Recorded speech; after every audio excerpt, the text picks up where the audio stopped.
वक्रतुंड महाकाय सूर्यकोटि समप्रभा निर्विघ्नं कुरु देव सर्वकार्येषु सर्वदा।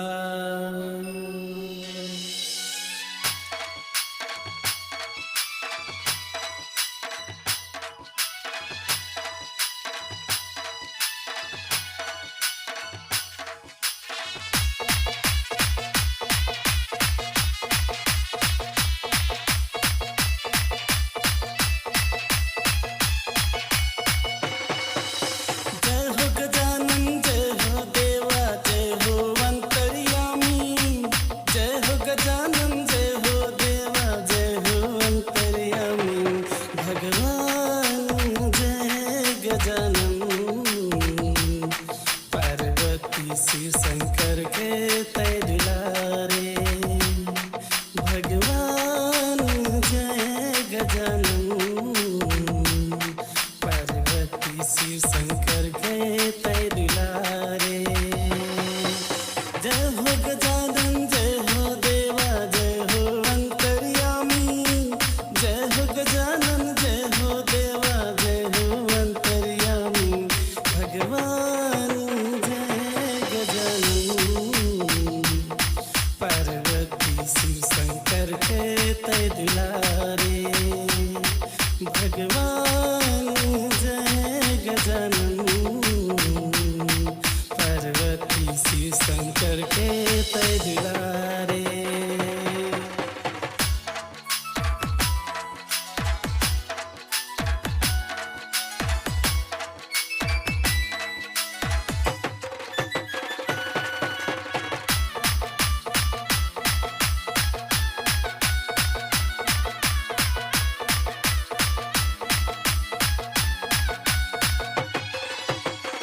पहली में बंदो गणपति देवाला दूसरा में बंदो सब देवी देवताला।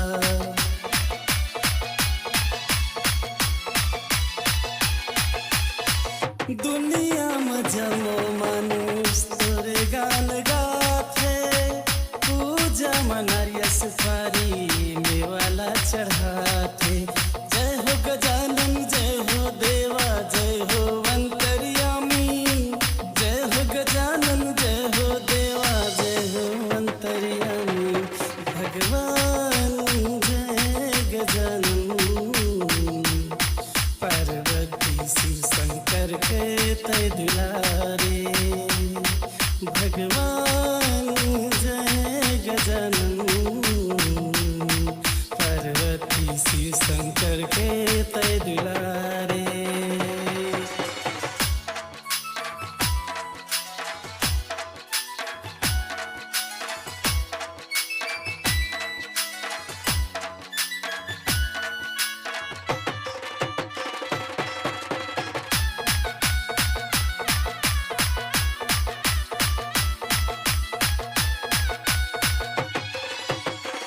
लड्डूअन के भोग लागे उसके सवारी एक दंत विनायक जय हो निरंकारी।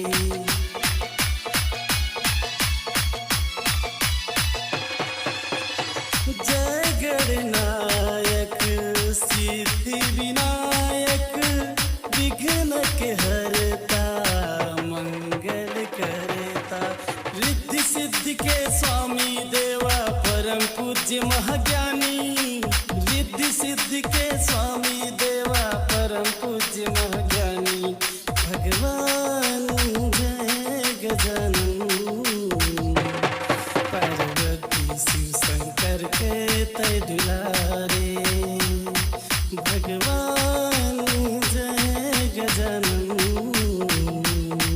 पार्वती शिव शंकर के तय दुलारे पार्वती शिव शंकर के तय दुलारे।